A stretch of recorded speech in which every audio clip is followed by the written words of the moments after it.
Here we go, people. You already know, Big Lou tapping back in, but what to do with Big Lou, NFZR2, baby. So tonight, I kind of, not really dropped the ball, but I kind of like,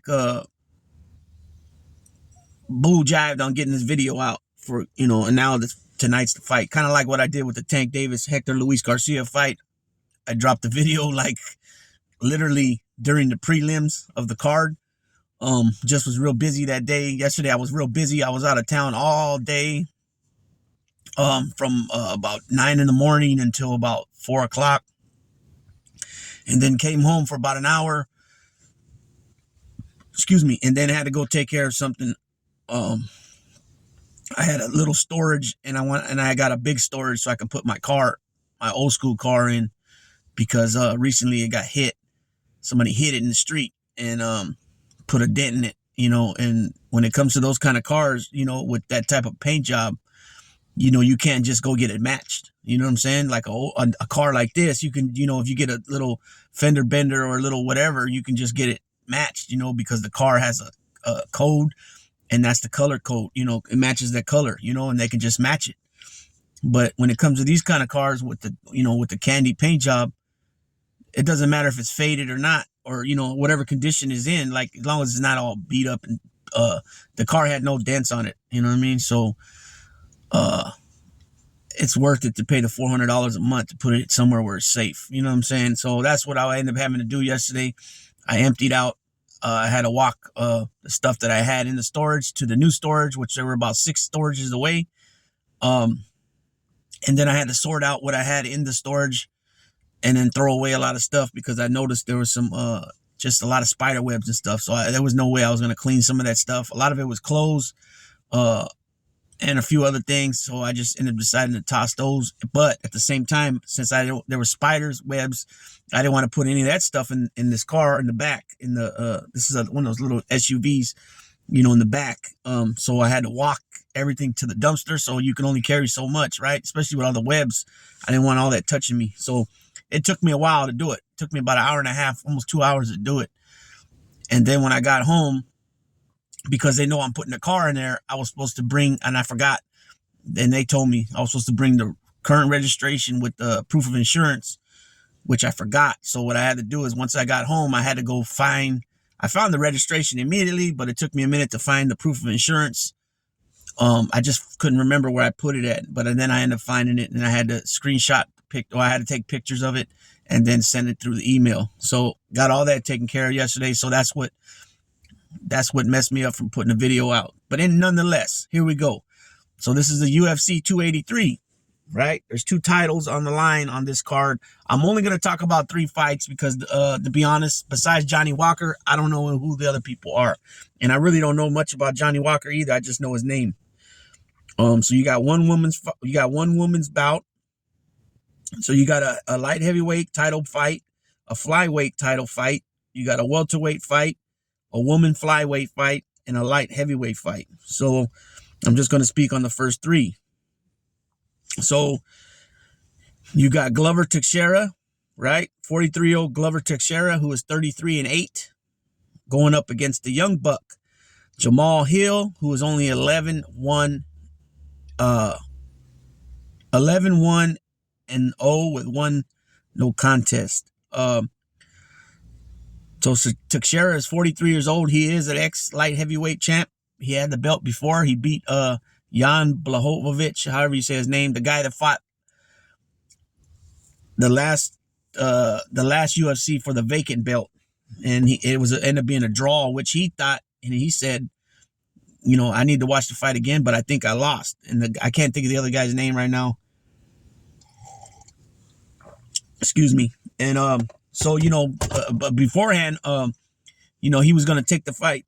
Teixeira was going to take the fight. I guess he was offered that fight to fight the other guy that Jan Blachowicz fought. But, Teixeira asked for a few weeks, so he can train for the guy, because, he's been training for the guy who was champ before. I can't think of his name. I don't know how to pronounce his name. And the guy said, since I got this bad injury, Dana White and some of the UFC doctors said it was the worst injury they ever seen to that particular part of his body. I think it was a shoulder injury. The guy said that since he can't fight, he's not going to punish everybody else. He's going to vacate the title and let a new champ come out, prevail, and then he'll come back later. So I thought that was pretty cool of the dude to do that, right? So Glover asked for a few weeks to fight, to train, to fight for the guy that they were going to put him in there with. And obviously, I mean, I didn't think there was nothing wrong with that since he's, been training for a certain fighter. But the problem with that is that the venue was already set up,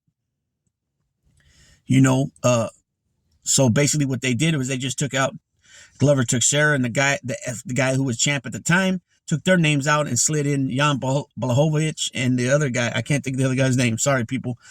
And so, that's how that works.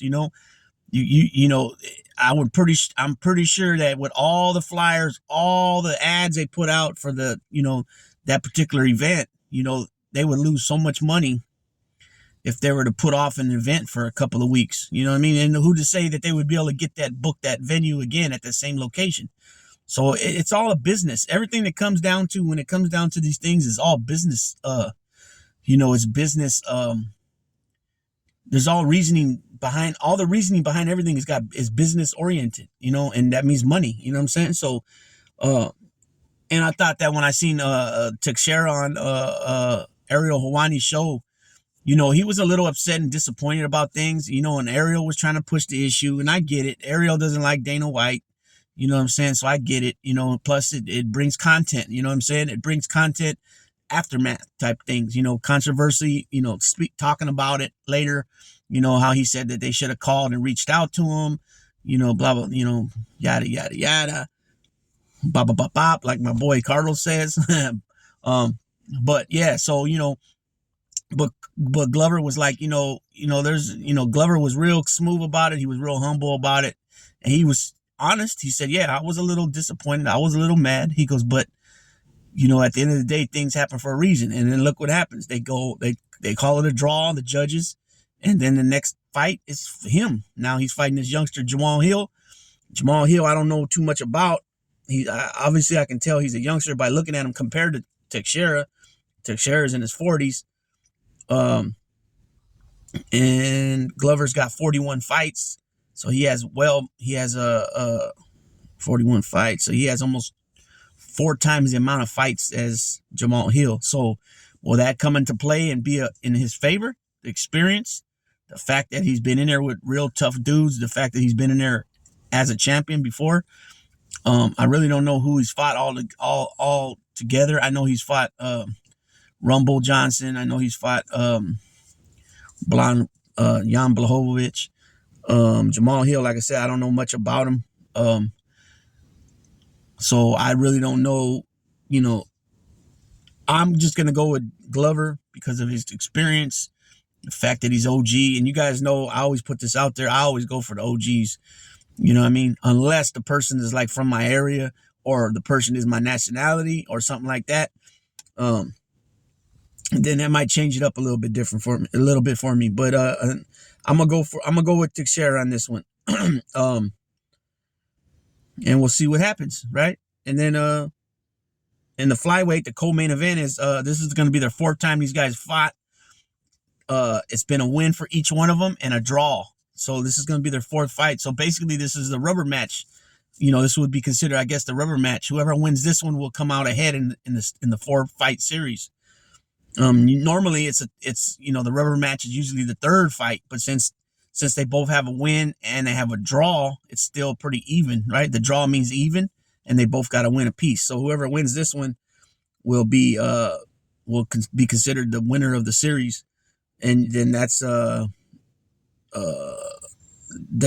Delveson, and I know Danny from Danny's Stories is going to correct me on this because he's a Portuguese speaking mofo, right? But it's Figueiredo, who is 21-2-1, and he's going up against, for the 4th time, Brandon Moreno from Mexico. I forgot what part of Mexico, but the champ is Brazilian. So his record is 26-2. I'm gonna go for Brandon Moreno in this one. Again, like I mentioned earlier, usually I go for the OGs, unless the guy's from my area, my nationality, or Latino. You know what I'm saying? So if he's not Puerto Rican, I got a big thing for Latinos. I go for Latinos no matter what they were, what they are. I mean, if they're Cuban, Dominican, Mexican, well, obviously Puerto Rican, if they're Colombian, Venezuelan, Nicaraguan, whatever. Excuse me. So I got Moreno winning that one. The last fight I'm going to speak about is Gilbert Burns, who is 20-5, 20 wins, 5 losses, going up against Neil Magny, who is 27-10, which is 27 wins and 10 losses. Again, I don't know much about Neil Magny, but Gilbert Burns is a tough little fucking Brazilian, right? He comes in there to get busy, right? So I'm going to go for Gilbert Burns in this one. We'll see what happens. I'll probably drop a video tomorrow.